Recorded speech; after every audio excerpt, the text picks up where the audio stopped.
Assalamualaikum warahmatullahi wabarakatuh. Sahabat budaya, jumpa lagi saya Bang Rian di ruang dengar Anda. Tentunya di pagi hari ini, di hari Rabu 4 September 2024. Tentunya di program acara obrolan Mozaik Budaya kali ini kita akan membahas tentang objek wisata.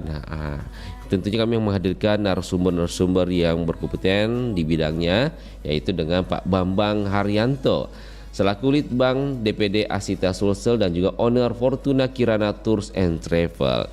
Kita langsung sapa beliau. Assalamualaikum warahmatullahi wabarakatuh. Waalaikumsalam warahmatullahi wabarakatuh. Bagaimana kabar di pagi hari ini Pak Bambang? Alhamdulillah. Bagaimana perjalanan dari sini? Agak macet tidak? Lancar tadi, alhamdulillah. Lancar. Artinya kalau macet ini berarti mungkin wisatawan banyak ya. Artinya ada pertumbuhan yang ada bagus. pertumbuhan. Bagus. Ya, baik. Dengan sesuai dengan tema kita dialog pagi hari ini, enaknya saya panggil Pak Bambang Haryanto atau ada panggilan gimana? Saya biasa dipanggil Bam saja. Bam saja. Oke, siap. Baik sahabat budaya, kali ini kita akan berbicara dengan Pak Bang. Ya, tentunya ini temanya tren pariwisata pasca krisis pandemi Covid-19. Nah, bahwa kita ketahui memang waktu Covid dulu Pak Bang saja, itu memang semua sektor itu terdampak. Betul. Termasuk pariwisata. Iya. Apalagi yang dulu sebelum Covid itu, ya contoh satu daerah di Toraja lah. Ini kan menjadi daerah favorit di semua sektor pariwisata.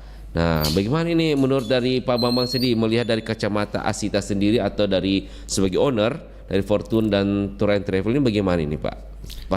Sebelum dan sesudah pasca pandemi Covid-19. Ya, memang perlu kita ketahui bahwa basic need atau kebutuhan dasar wisatawan adalah aspek keselamatan, keamanan, kenyamanan dan tentu kesehatan. Nah, tentunya dengan adanya krisis pandemi ini berdampak sangat luar biasa. Boleh kata 90% tamu itu menghentikan perjalanannya, ya kan? Nah, tapi kita tetap optimis lah, Akhirnya kan tahun 2002 itu restriction ya, larangan perjalanan itu dicabut. Kemudian pemerintah itu mengeluarkan kebijakan relaksasi visa, on arrival, terus visa, bebas visa itu mendorong orang melakukan traveling, ya kan? Jadi ada keinginan masyarakat lagi untuk balas dendam, revenge tourism, balas dendam untuk melakukan traveling. Makanya tahun 2022 itu terjadi lonjakan yang luar biasa, tiba-tiba, ya kan? Ini saat recovery ini, baik domestik maupun internasional. Nah, di domestik khususnya itu kan didorong oleh dipicu oleh adanya liburan, liburan sekolah, liburan Idul Fitri ya, dan tahun baru. Selama ini kan tidak bisa kemana-mana. Begitu pembatasan dicabut, boleh traveling walaupun dengan masih mengenakan masker, tapi keinginan, dorongan untuk traveling itu luar biasa, sehingga terjadi lonjakan tinggi. Ya. Itu kalau kita ketahui lah, itu selain objek wisata yang terdampak terhadap Covid-19 ini, dampak-dampak apa saja? Mungkin ada kan ini dari beberapa pariwisata kita, bukan hanya dunia wisata alam saja, mungkin ada yang lain-lain juga terdampak Pak. Ya, jadi ada 4 yang terdampak. Tentu objek wisata ya. Kemudian hotel pasti, transportasi udara, penerbangan pun turun sampai tinggal 30% barangkali penumpangnya, ya itu terdampaknya.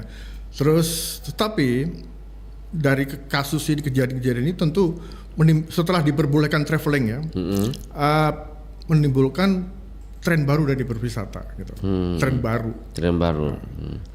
Nah, pasca pandemi ini apa yang dilakukan oleh pihak pemerintah? Mungkin dari Asita kolaborasi lah, dan mungkin pihak-pihak travel lain. Itu bagaimana upayanya untuk menggait kembali ini objek wisata di Sulsel sini, khususnya di Sulsel?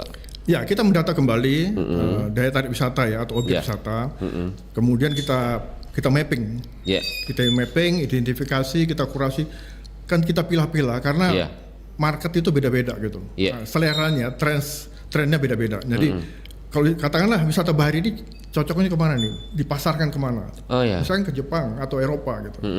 Kalau wisata budaya seperti Toraja, seperti Bulukumba ya, Pinisi, itu pasarnya kemana? Ke Eropa, ke Belanda misalnya. Jadi ada pasar tersendirinya. Kemudian apalagi di pasca krisis ini, trennya adalah wisatawan mencari tempat wisata atau daya tarik wisata yang terbuka, alam, ya, wisata alam yang terbuka. Alam, Kemudian yang masih natural, yang otentik, yang eksotis ya, yang gitu. Seperti katakanlah di Selayar ya kan, itu Toraja juga masih jadi favorit, masih jadi favorit kita, ramang-ramang.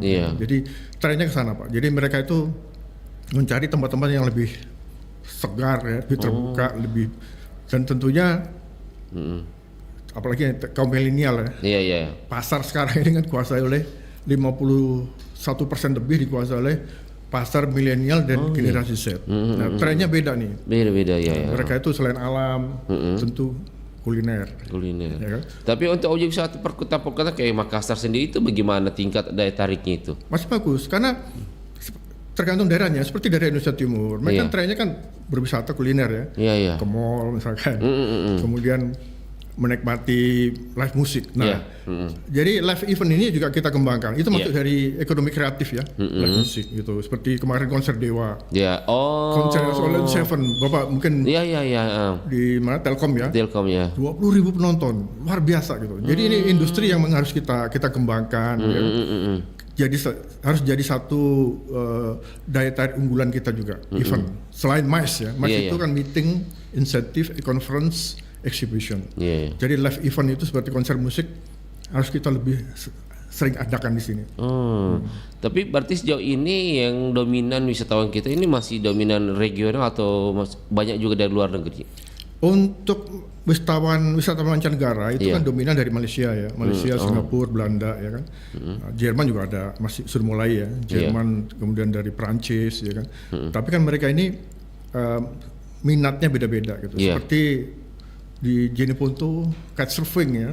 Nah, itu ada satu tempat wisata, atraksi wisata itu. Kalau kita mindset kita kalau mendengarkan Jeneponto itu kan gersang, itu cuma daerah tanaman jagung terus saja. Ternyata ada kekayaan yang dimiliki Jeneponto ya Pak. Betul. Jadi tahun 2002 saya ingat bulan Desember saya menghadap ke Kepala Dinas Pariwisata Jeneponto. Saya tanya, saya sering lewat sini, saya curiga pasti ada sesuatu yang bisa ditawarkan ke wisatawan. Ternyata mereka punya tempat wisata di ketinggian di Bosolo, ya kan, di Rumbia. Dan salah satu yang saya temukan adalah di Pantai Bugung Padang, ya kan, di Desa Malosoro itu. Tempat wisata air atau sport tourism, marine tourism, yaitu kitesurfing. Nah, investor dari Prancis yang join dengan Indonesia itu kan sudah bangun resort. Ada 9 resort itu penginapan. Nah, ini marketnya internasional Pak. Kemarin terakhir sekitar 15-20 wisatawan datang ke sana, Prancis, Australia, dari Jepang, dari Cina. Nah, mereka long stay. Bukan hanya 2 hari 3 hari. Mereka sampai seminggu, sebulan, 2 minggu. Lama juga ya. Luar biasa. Dan itu tentu jadi kebanggaan kita di Sulawesi Selatan bahwa kita punya daya tarik wisata yang internasional, kelas internasional. Satu lagi, kenapa orang-orang di dunia, seluruh dunia itu khususnya pemain surfing ini ingin ke Makassar, ke Jeneponto. Anginnya tercepat ya, nomor 2 di dunia, terbaik di dunia maksudnya, setelah Brasil. Karena memang salah satu tanda memang angin di sana bagus, ada baling-baling pembagi listrik di sana. Betul, PLTB. PLTB. Artinya situ memang angin cukup bagus untuk surfing juga ya. Iya, jadi investor tuh mungkin. Kenapa yang dibangun PLTB? Ada apa? Apa ini? Pasti ada sesuatu keunggulan. Nah, dilakukanlah satu survei oleh mereka ini. Kan ada komunitas kitesurfing Pak di dunia. Ada ya. Mereka kesini lihat. Bener nih. Sudah. Dia beli lahan situ dibangun. Memang waktu Covid sempat terhenti ya, sampai 2003. Sekarang udah aktif kembali. Aktif kembali, bagus. Sejauh ini bagaimana perkembangan objek wisata di sana? Sudah mulai tumbuh kembali atau pesat atau bagaimana? Cukup bagus. Artinya gini, selama ini kan memang ada sedikit kendala ya di lahan itu, di zona perairan itu. Tapi setelah Pak Bupati, teman-teman di mana Pemda di sana turun tangan, akhirnya kita diberi lahan perairan, zona perairan itu sekian luas untuk saat ini bisa 15 sampai 20 pemain surfing. Nah, tadinya hanya 2, 3, 4, sekarang udah malah ngantri ini. Oh gitu. Dari reservasi secara online itu sudah mulai ngantri. Nah, kita sedang dalam hal ini investor sedang mengurus perizinan supaya daya tampungnya itu bisa sampai 50-100 orang sekali main. Iya. Dan itu cantik sekali. Nah, ini kan kita membahas tentang jenis ponto. Masih ada potensi lain daerah lain yang bisa dikembangkan di Sulsel sendiri agar bisa wisatawan kita di luar negeri bisa berdatangan ke Sulsel. Masih ada daerah yang bisa dijamah. Sulsel tuh punya istilahnya hidden gems, ya kan? Banyak tempat wisata yang sebetulnya belum dieksplor, belum diolah ya. Nah, itulah yang tugas kita, terutama teman-teman di Asita. Karena Asita ini bukan hanya ngurusin travel traveling. Kita juga pengembangan SDM, pendampingan SDM, pengembangan SDM, pendampingan destinasi wisata, pengembangan produk wisata, gitu. Jadi tugas itu juga banyak, tugas kita banyak. Nah, kita sedang mendata, seperti goa saja, sebenarnya banyak Pak goa itu, air terjun misalkan, tempat alam itu bisa dijual gitu. Tapi marketnya beda-beda ya. Kayak Malino kita jual, memang kita jual juga, tapi segmennya kan beda ya. Mungkin dari Malaysia tuh suka. Nah, padahal banyak tempat lain, Ramang-Ramang, Geopark Terus di Baru juga banyak tempat yang bagus yang bisa kita kembangkan, kita jual. Contohnya kan gini, wisatawan itu membeli experience, pengalaman. Contoh di Baru, kita selalu komunikasi dengan teman-teman di Baru.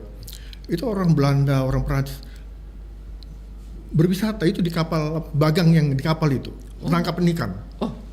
Kok ke Bagang? Ke situ, justru itu. Apa menariknya? Itu unik buat mereka. Itu pengalaman unik. Mereka naik di atas, bagaimana lihat penangkapan ikan, bagaimana dikeringkan.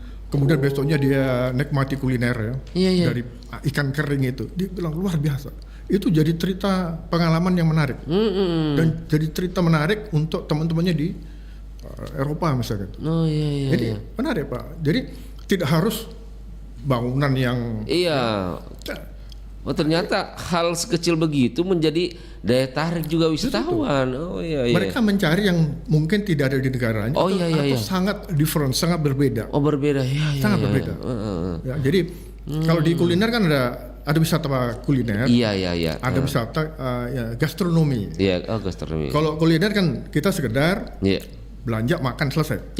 Gastronomi itu ada storytellingnya, ada ceritanya gitu loh. Kenapa mesti diolah seperti ini? Ada sejarahnya apa gitu.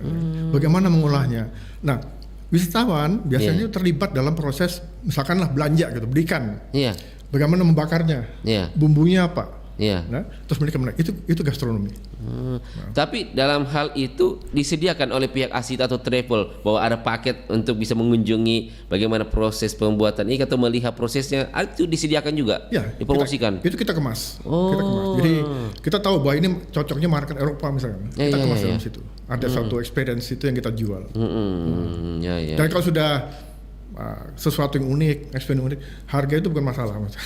Pokoknya tidak lagi tanya berapa paket, enggak. Apa yang unik sana, apa yang aneh, apa yang difference ya. Nah, itulah yang harus kita kembangkan, kita jaga keautentikan, keautentikan dari tarif wisata. Oke, ini kan kita bagaimana cara menumbuhkan kembali daya tarik wisatawan kita. Tentunya ini pasca dampak Covid ini Pak, apakah sarana dan prasarana kita ini sudah tentu orang wisatawan mau tanyakan dulu bagaimana sih prasarana-sarananya di sana, di objek wisatanya. Nah, sejauh ini bagaimana melihat Asita prasarana di seluruh objek wisata kita yang ada di Sulsel? Ya memang belum ada, tidak semuanya sempurna ya, terutama akses. Akses itu jalan masuk memang. Kita sampaikan ke pemerintah kalau bisa ada akses itu diperbaiki, yang layak, safety-nya itu, faktor safety-nya itu terpenuhi gitu ya. Terus kemudian kedua homestay ya, penginapan. Nah, ini kan kita kolaborasi dengan teman-teman dari perguruan tinggi ya, terutama dari Poltekpar.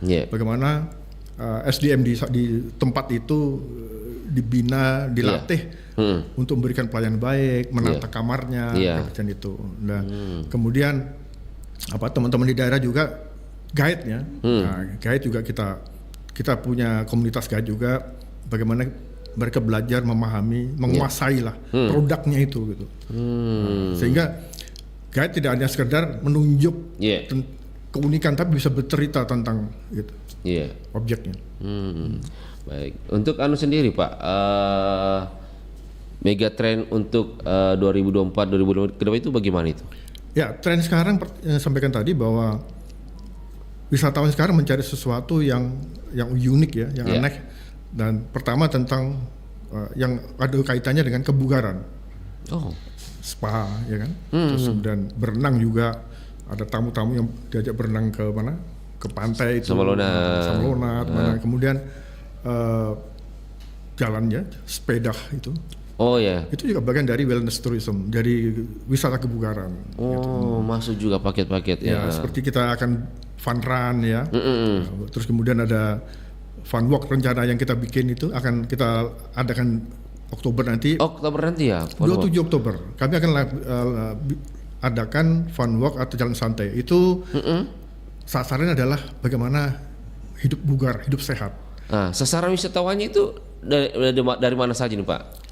Seluruh Sulsel, dan itu sasarannya memang Sulsel ya, dan family ya. Ayo kita bagaimana menjadi keluarga yang sehat. Karena tema kita, topik kita adalah Journey for Healthy Life. Perjalanan untuk hidup yang sehat. Ya, itu tema kita. Itu terbuka juga untuk wisatawan asing kita juga. Siapa aja? Saya harapkan wisatawan asing ada yang ikut, harap. Dan itu akan kita promosikan bahwa kita ada event itu. Target kita 5.000 peserta. 5.000 peserta. Kita start dari Anjungan. Wah, luar biasa. Selain itu apa lagi megatrendnya? Kemudian wisatawan juga mencari sesuatu yang masih original ya.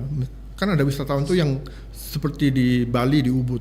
Mereka tidak mau keramaian, tidur, menginap atau berwisata di desa berhari-hari di situ, menikmati alam. Ya. Tidak ada TV, tidak ada radio, mereka hanya menikmati alam. Misalkan malam mereka duduk ya di meja gitu.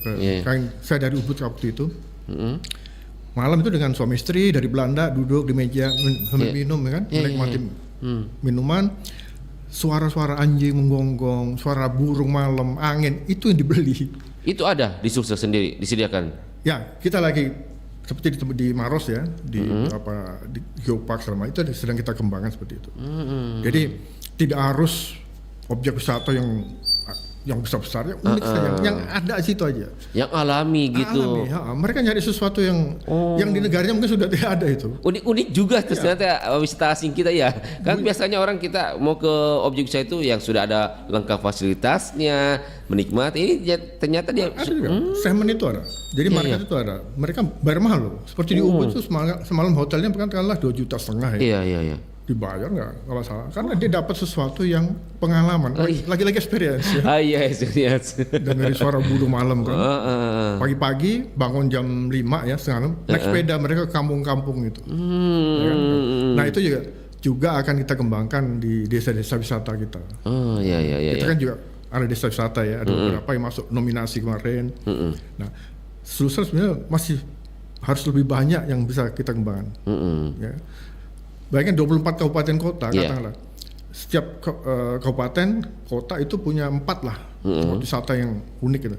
Kali 24 sudah berapa itu? 80 ya? Lumayan, iya. Nah, karena pertimbangan gini, tiket sekarang ini kan lagi mahal nih. Nah, itu yang mau jawab tanya aja. Bagaimana ini, Pak? Pertama gini, ada yang namanya customer value. Artinya gini, ada harga, ada nilai kan gitu. Jadi kalau mereka ke Sulsel tiket PP sudah 5 juta katakanlah, saya dapat apa gitu. Iya betul.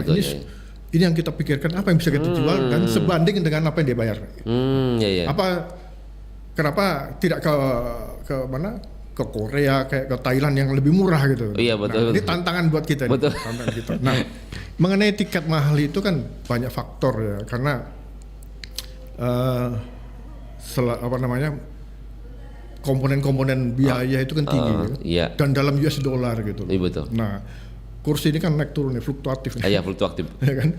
Jadi kalau menurut saya, sudahlah tarif batas atas, tarif batas bawah itu cabut saja, serahkan ke pasar. Silakan penerbangan meng-create harganya. Iya. Karena kalau seperti sekarang, operating cost-nya ya, operating cost kan tinggi ya, karena spare part mahal. Betul. Ya kan, aftur mahal, belum pajak aftur segala macam. Nah itu susah ditekan. Jadi kita mau naikkan harga nggak bisa. Penerbangan nggak bisa. Kenapa? Ada tarif batas atas, nggak boleh lebih. Nah akhirnya apa? Karena tidak bisa naik, yang bawah ditutup saja sudah. Yang kan begini Pak, di penerbangan itu ada namanya tarif berjenjang, ya kan? Mulai dari murah, ada subklasis, ada yang paling murah sampai yang paling mahal. Nah akhirnya yang menengah ke bawah harga ini tutup. Jadi yang ada di harga di sini aja. Karena di atas nggak bisa, ya udah ini aja dijual. Akhirnya yang ditawarkan ya harga tinggi terus, nggak itu. Tapi kalau dilepas Pak, ini menurut saya, menurut kami, analisis kami, apabila ini dilepas, pasar silakan, airline pasti nggak mau rugi. Pasti dibuka harga tinggi, tapi tetap ada yang harga menengah bawah. Jadi itu ada istilahnya kalau di penerbangan revenue management system, gitu. Jadi sebenarnya nggak usah dibahas, silahkan aja airline. Dia sudah hitung itu. Untuk kan? Ruginya. Ya seperti contoh gini, ada satu maskapai asing, itu dia pakai Airbus ya 320, kapasitasnya itu 300 penumpang. 80% itu diisi oleh business class. Dan itu laku karena memang servisnya ya bagus. Yang 20% diobral pun nggak apa-apa. Untuk gimmick marketing gitu, promosi apa ya, dari 80% ini dia sudah untung gitu, misalkan gitu. Tapi kalau kita melihat ini memang rata-rata wisatawan lokal maupun luar asing ini tidak menjadi masalah ketika tiket itu mahal atau lebih murah dia cari. Ada juga gini kan, market itu ada yang sensitif dengan harga. Sensitif dengan harga itu bukan berarti tidak punya duit. Dia mau hemat, mau supaya bisa lebih. Karena gini, kalau hasil survei itu bahwa masyarakat sekarang ini setelah COVID ya, dia menabung lebih banyak untuk bisa traveling. Kalau bisa setahun itu 2-3 kali 4 kali traveling, ya berhemat gitu loh. Jadi mereka tidak sensitif sensitif harga itu bukan karena tidak punya uang, karena berhemat supaya bisa traveling lebih banyak, bisa kemana-mana gitu. Itu bisa kita lihat pada saat ada travel fair katakanlah di Trans, Garuda bikin travel fair, Singapore Airlines, Scoot atau segala macam, rame karena mereka mencari early bird, harga yang murah untuk bulan kapan gitu. Nah, jadi memang masyarakat sekarang ini sebagian besar adalah saving, yang menabung lebih banyak untuk traveling, untuk healing kata orang ya, gitu. Nah, ya trennya seperti itu. Baik. Ini kan selain Asita maupun pemerintah mau meningkatkan kunjungan wisatawan, tentunya kan terkadang ada keluhan dari wisatawan. Terkadang ada travel yang nakal, bahkan ada yang memang kawasan yang tidak aman bagi wisatawan. Itu bagaimana strategi dari Asita maupun dari pemerintah dan kita kolaborasi agar supaya ini wisatawan ini nyaman gitu Pak? Nah ini memang, jadi Pak, di Megatrend ini kan ada namanya honest review. Sejak adanya media sosial itu konsumen ya, wisatawan itu kan kritis tuh. Begitu dengar ada objek wisata katakanlah, ini ada bagus nih Makassar. Contoh kemarin viral di Maros di Jawa Timur, kok wisatawan tiketnya mahal 10 kali lipat. Nah itu kan menjadi bumerang bagi kita sendiri. Betul. Itu bagaimana itu? Kita sudah usul ke pemerintah bahwa ada harga, ada nilai gitu loh. Ya kan? Dengan mahal itu akhirnya wisatawan kita tidak mau masuk, cukup di luar saja gitu. Ya kan?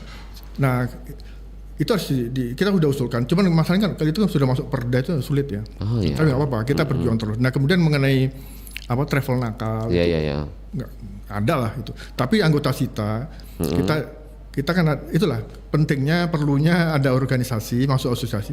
Kita ada pembinaan.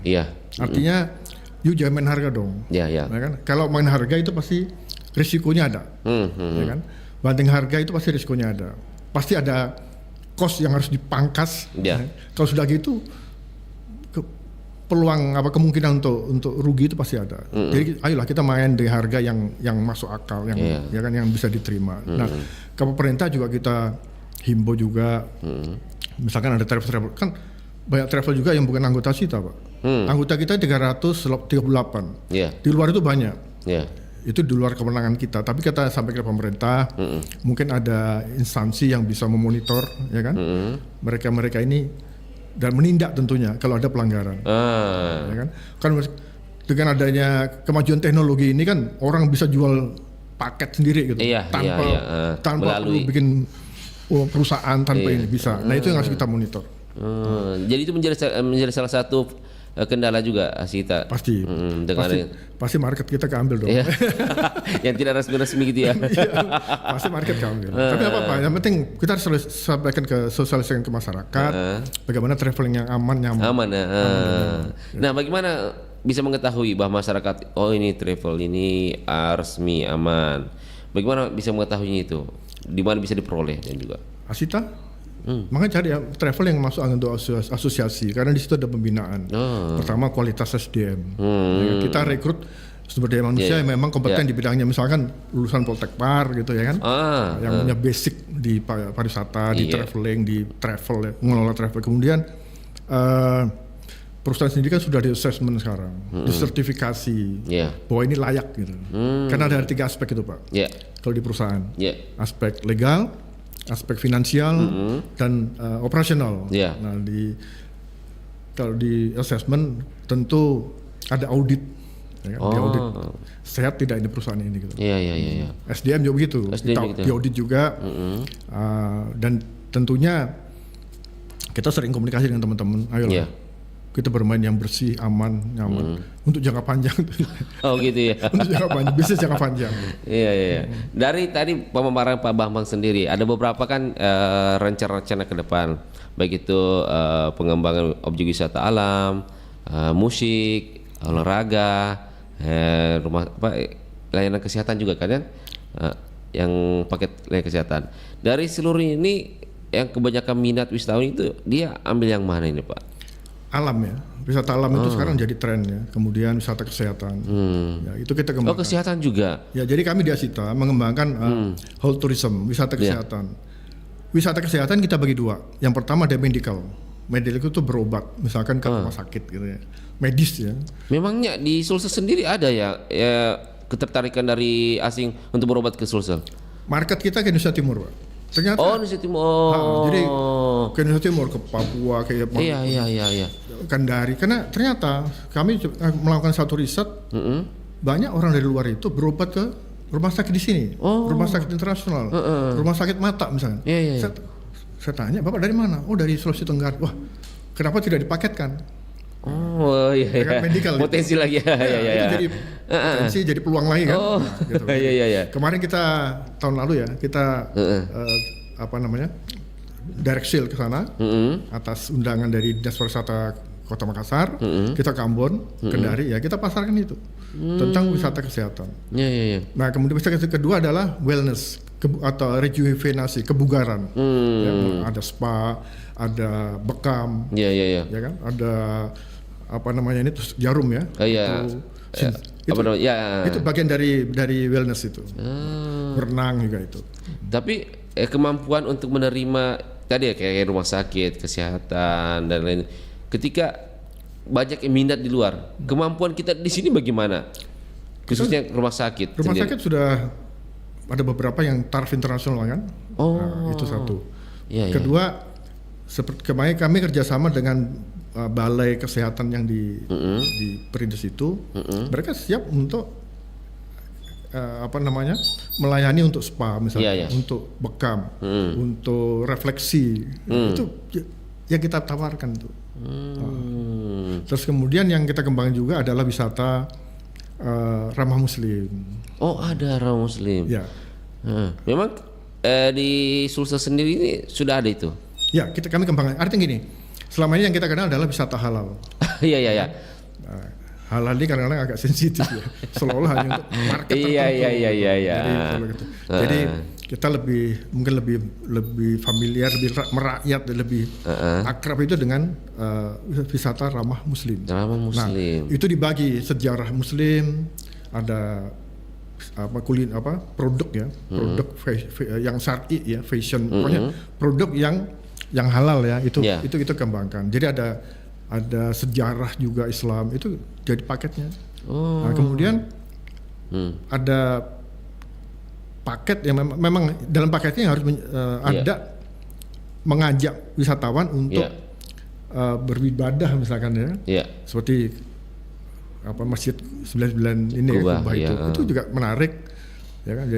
Jadi wisata ramah Muslim adalah di mana pada saat berwisata pas jam waktunya ibadah sholat ya kita ada di situ ya, lengkap gitu loh. Itu di semua daerah ada? Kan masjid di mana-mana Mas. Seperti di Sidrap itu kan banyak sekali. Begitu mudah. Contoh lah kita nih di daerah Toraja sendiri. Itu bagaimana itu terkait dengan ramah Muslim sendiri? Itu sudah diterapkan atau gimana? Sudah. Jadi artinya gini, memang di sana ada rumah makan yang memang kita sudah survei bahwa situ sudah bersertifikat halal ya. Kami kan juga bekerjasama dengan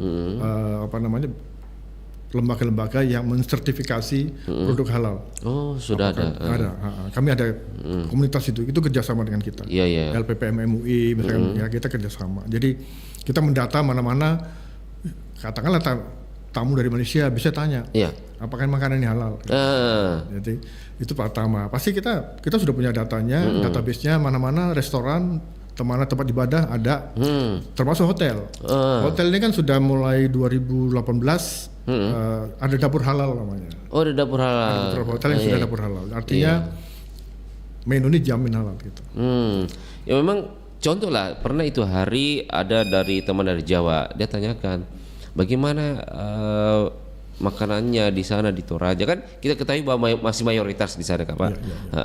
Berarti di sana sudah bisa dijamin sudah ada kawasan ramah Muslim gitu ya. Ada. Apalagi kan dapur, terkadang masih ada hotel yang masih bercampur selama masa ini. Ini sudah ada juga di sana Pak. Mungkin tidak di hotelnya ya, tapi di restoran yang memang sudah bersertifikat halal. Dan kemudian itu sudah masuk dalam paket kita. Tentu kita jelaskan bahwa di sana ada. Gitu loh. Berarti memang perlunya memang ada travel yang bisa membawahi wisatawan bahwa di sini aman, dibandingkan memang tidak bertravel. Mesti kan kebanyakan orang juga berwisatawan itu sendiri-sendiri itu bagaimana itu melihatnya? Kalau mereka ada istilahnya solo traveling, solo traveling atau traveling berbadi jalan sendiri, ya kita nggak jamin lah.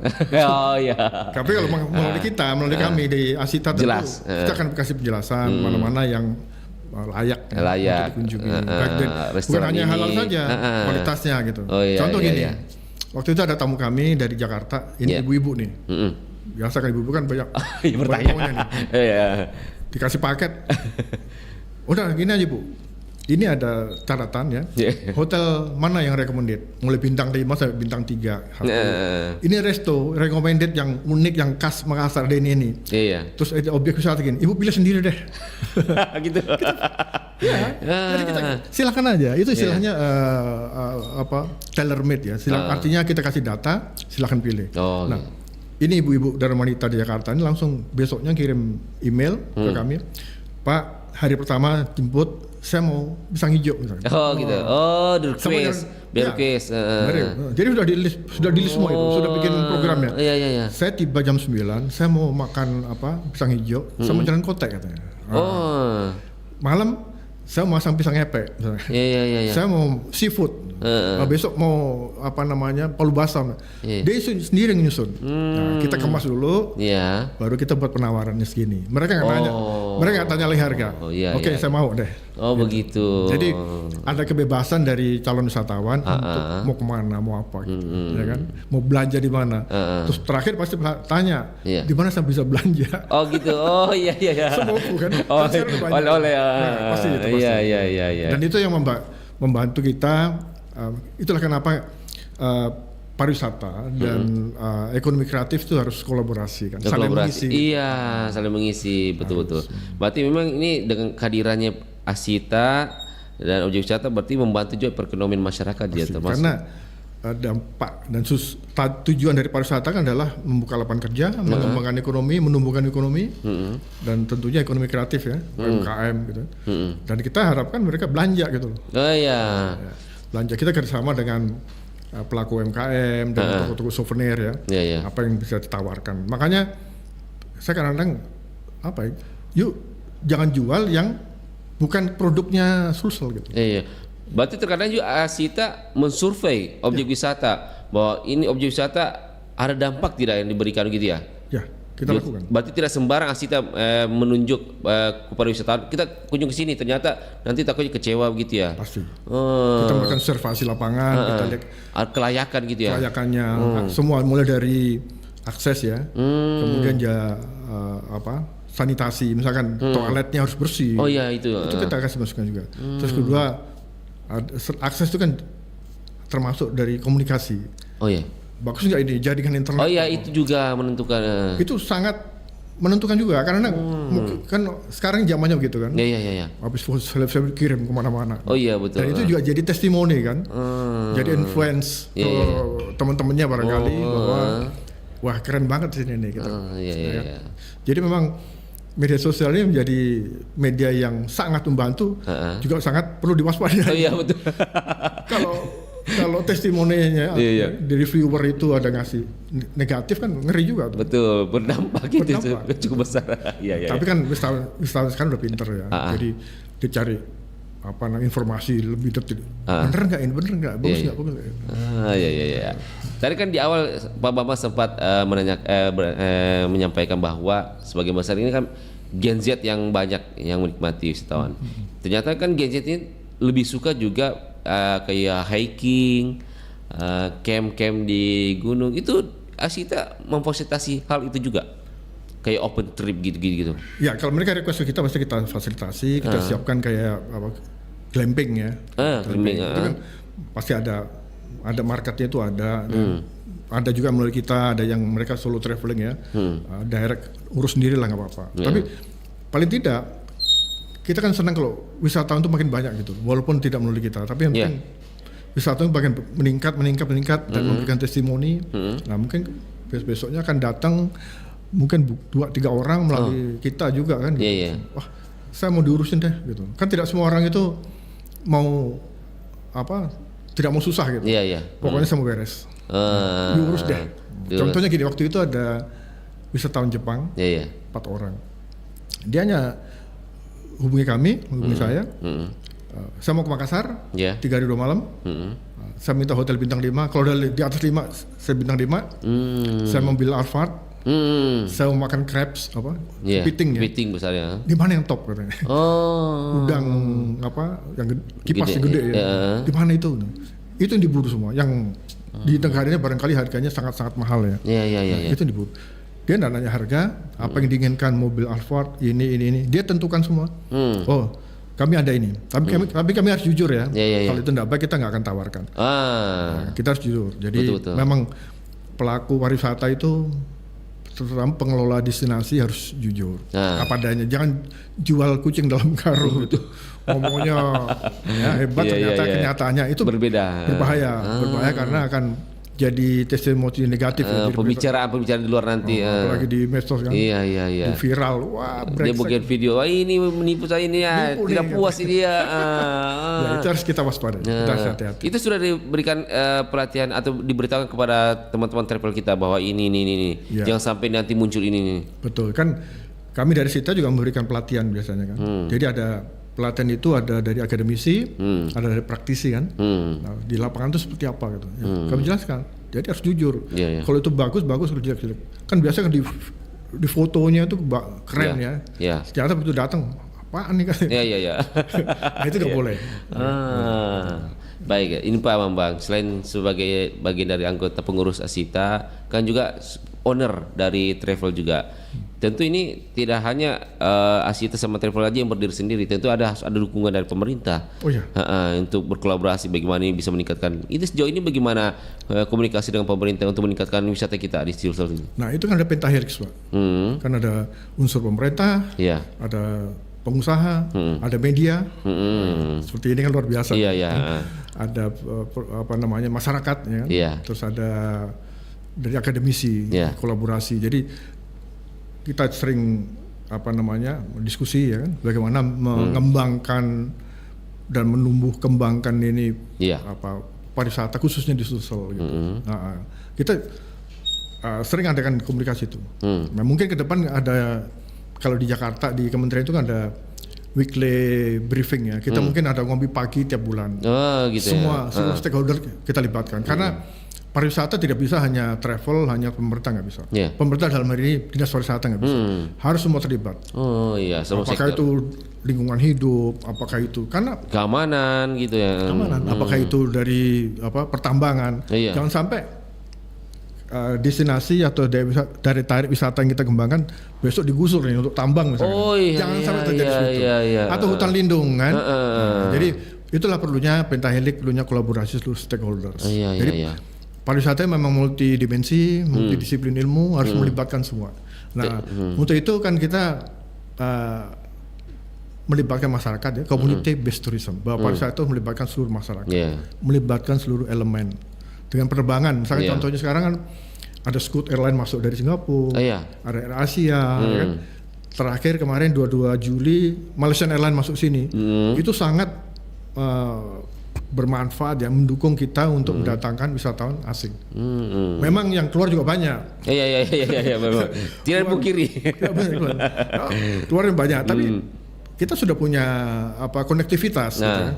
Tidak harus ke Jakarta atau Bali, bisa melalui Singapura. Nah, beberapa tamu kami, dari teman-teman kami dari Perancis misalkan, mereka sudah melalui Perancis, Paris, Singapura, Makassar. Nanti pulangnya via Bali, muter. Jadi konektivitas ini sangat membantu kami. Tapi kalau saya mau tanyakan, kira-kira apa yang dibutuhkan dari pihak travel atau Asita kepada pemerintah sendiri atau stakeholder lain, selain dari tadi rute penerbangan atau yang lainnya? Ya, kita perlu, apa yang dibutuhkan? Begini, kita perlu mendata ulang. Kita kan rencana mengadakan namanya travel pattern workshop. Travel pattern itu bagaimana mendata, mapping semua daya tarik wisata di Sulawesi Selatan. Ya, di mapping, diidentifikasi, dikurasi, ya kan. Nah, nanti kita pilah-pilah. Ini wisata apa ini? Wisata bahari kah, budaya kah, ekowisata dan sebagainya. Nah, kemudian kita pilih lagi, ini cocoknya market yang mana nih? Jadi kita pasti kerjasama dengan pemerintah harus. Nah, itu harus kita lakukan. Jadi database kita harus lengkap, data itu supaya begitu kita promosikan, kita sudah tahu ini marketnya siapa nih. Ya kan? Misalkan di Geopark ini marketnya siapa nih? Kemana? Harusnya dipasarkan di mana nih? Di mana ya? Siap. Tapi kalau dari sisi jalur transportasi, mungkin dari Asita atau travel sendiri apa yang diinginkan? Khususnya di Toraja kan masih penerbangannya masih belum internasional langsung ya. Itu bagaimana itu? Mungkin ada harapannya kepada pemerintah agar penerbangannya langsung lah dari luar negeri atau bagaimana? Kan dari Makassar, Bandara Makassar ya, Hasanuddin kan sudah ada penerbangan perintis ya ke kabupaten-kabupaten. Memang itu agak dilematis juga. Kan dua kali orang kalau mau begitu kan 2 kali lagi pesawat kan dari Makassar ke Toraja lagi. Masalahnya gini, dalam bisnis jasa itu yang dibutuhkan adalah trust, kepercayaan gitu loh. Nah, untuk membangun kepercayaan kan penerbangannya harus terbang konsisten gitu. Konsisten, tepat waktu ya kan. Jangan sampai misalkan kami punya grup ke Toraja gitu. Ternyata pesawatnya delay atau cancel. Iya. Padahal orang tamu-tamu ini kan sudah membuat satu program perjalanan sekian hari mau kemana sudah diatur, sudah diagendakan. Jangan diagendakan semua. Nah, kalau tiba-tiba cancel, ya kan, terus harus lihat darat 10 jam lagi, ya kan. Ada mungkin mereka udahlah nggak usah ke Toraja, ya kan. Jadi itu yang diharapkan supaya tidak delay gitu. Delay. Nah, tapi memang sulit karena pengamatan kami memang market atau load factor ya, seat load factor itu tidak konsisten dan tidak meningkat gitu loh. Jadi untungnya penerbangan ini kabupaten ini kan disubsidi oleh pemerintah gitu. Ada subsidi. Jadi kalau subsidi habis ya selesai. Nggak ada penerbangan. Makanya kita kadang-kadang ya lewat darat aja loh. Yang dijamin ya gitu. Nah, Tapi pemerintah nggak bisa sendiri, butuh semua kolaborasi semua. Gitu. Bagaimana penerbangan ini bisa terbang konsisten. Gitu. Yang Astra sendiri, ini kan sedang memperjuangkan ada penerbangan direct langsung dari Bali ke Selayar. Ya kan? Itu marketnya pasti bagus. Kan ada namanya Beyond Bali ya, artinya dari Bali mau kemana? Ke Makassar kayak ke Toraja. Nah kita harapkan mereka tuh ke Selayar ya, karena informasi udah banyak. Nah, tapi belum ada penerbangan langsung. Rata-rata tamu yang khususnya Wisman ya dari Eropa itu dari Bali, Makassar, kemudian ke Selayar itu kan lewat darat tuh. Pulangnya lewat darat, mereka ke Toraja. Ya. Dari Selayar ke Toraja, jauh sekali. Tapi mereka demi melihat ya, menikmati wisata budaya di alam di Toraja dari Selayar ya kan, yang marine tourism bagus gitu. Nah makanya kami di Asita itu sudah mengusulkan berapa kali ke pemerintah. Cuman kendalanya memang runway di Selayar itu masih pendek ya, 1,9 salah. Kita butuh 2,6 kira-kira. Tapi sudah diusulkan pemerintah untuk diperpanjang. Sudah kita usulkan supaya tipe ATR. Oh di atasnya dong. Oh di atasnya lagi? 737. Wah iya. 800, kapasitas 180 ya itu bisa masuk. Dan tentunya nanti bisa bandara internasional langsung sana. Targetnya begitu. Nah karena gini, kalau kita menggunakan tipe pesawat yang wide body seperti 737 itu bukan hanya penumpang kita angkut Pak. Jadi marine product. Ekspor, misalkan, Selayar itu penghasil hasil laut ya, hasil ikan laut, itu luar biasa yang selama ini saya juga baru tahu itu beberapa tahun terakhir ini kan dari mana? Kami kebetulan waktu saya di maskapai penerbangan juga menangani kargo ya kan? Kargo ekspor, Singapura, Hong Kong, ke Jepang sebagainya. Terus saya telusuri ternyata sebagian besar juga dari Selayar. Kenapa tidak diangkut langsung? Betul. Dari mana? Dari Selayar langsung ke Bali. Bali nanti ekspor kemana? Atau untuk konsumsi atau untuk market domestik ya. Di Bali kan juga butuh itu Surabaya, Jakarta gitu. Kan lebih praktis, lebih cepat kan. Dan kedua pesawat penerbangan tentu diuntungkan dong. Ya kan, selain penumpang ada barang juga. Ada barang juga. Itu kontribusi cukup besar. Betul. Kontribusi besar. Jadi bisa nutupin gitu. Apalagi ada paket-paket gitu. Siap. Pak Bambang, di penghujung acara kita ini, terasa sudah mau jam 11 ini. Mungkin dari kita sendiri apa yang mau disampaikan, baik itu secara pribadi sebagai owner dan juga sebagai pengurus dari Asita dan badan apa tadi ya? Badan promosi ya. Badan promosi pariwisata. Apa yang ingin disampaikan nih supaya tentunya objek wisata kita ini terkenal, banyak wisatawan datang dan tentunya berdampak kepada perekonomian masyarakat dan lainnya.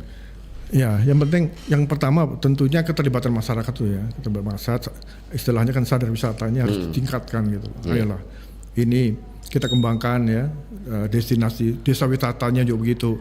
Kita punya potensi tuh Pak. Desa wisata kita kembangkan dan beberapa tahun ini kan ada KKN tematik. Betul. Ya kan mahasiswa. Temanya adalah membenahi, mengembangkan desa wisata. Itu harus kita libatkan mahasiswa, tapi juga harus dibekali. Misalkan dia KKN di desa di mana gitu, dia sudah punya master plan, mau diapakan desa wisata ini. Nah kedua yang jelas SDM itu yang pertama. Saya kira SDM-nya harus ditingkatkan. Biasanya mindset ya, mindset, skill ya kan, knowledge-nya itu harus ditingkatkan. Ya kuncinya dia SDM dulu lah. Nah, kalau teknologi apa sekarang kan sudah ada semua lengkap itu. Selain itu apa lagi? Promosi ya. Kita perlu promosi terpadu ya. Jadi selama ini kalau saya lihat masih promosinya parsial ya. Sana mending kita ibaratnya sebuah mall Pak. Harusnya seluruh sebuah mall. Ada etalasenya. Begitu datang masyarakat dunia misalkan dengar kata Sulawesi Selatan, dia sudah bayangkan di sana ada Toraja, ada Bira, ada ini. Saya mau ke sana deh. Itu yang perlu diperlukan. Nah itu butuh kolaborasi semua pihak ya. Jadi destinasi Sulawesi harus diberatkan seperti mall. Seperti kita ke mall kan, kita begitu dengar kata Trans Mall gitu, di sana ada Transno, ada belanja ini, belanja ini, tinggal pilih gitu. Nah Sulsel harus dibikin seperti itu. Jadi begitu masyarakat wisatawan atau konsumen di Eropa dengar kata Sulawesi Selatan, ada ini. Terpikirkan langsung ini. Saya mau ke sana, saya mau belanja ini, saya mau nikmati ini. Gitu. Siap. Baik. Terima kasih Pak Bambang Haryanto telah hadir di Pro4. Tentunya kami mengharapkan kedepannya pariwisata kita di Sulsel ini berkembang dengan adanya Asita dan tentunya teman-teman travel kita. Tentunya Bersahabat Budaya dengan dialog ini dapat memberikan informasi seluas-luasnya dan memberikan dampak ke depannya. Terima kasih Pak Bambang Haryanto selaku Litbang DPD Asita Sulsel dan juga owner Fortuna Kirana Tours and Travel dengan dialog kami di pagi hari yaitu tentang tren pariwisata pasca krisis pandemi Covid-19. Bang Rian undur diri bersama Pak Bambang dari ruang dengar Anda. Assalamualaikum warahmatullahi wabarakatuh. Waalaikumsalam warahmatullahi wabarakatuh.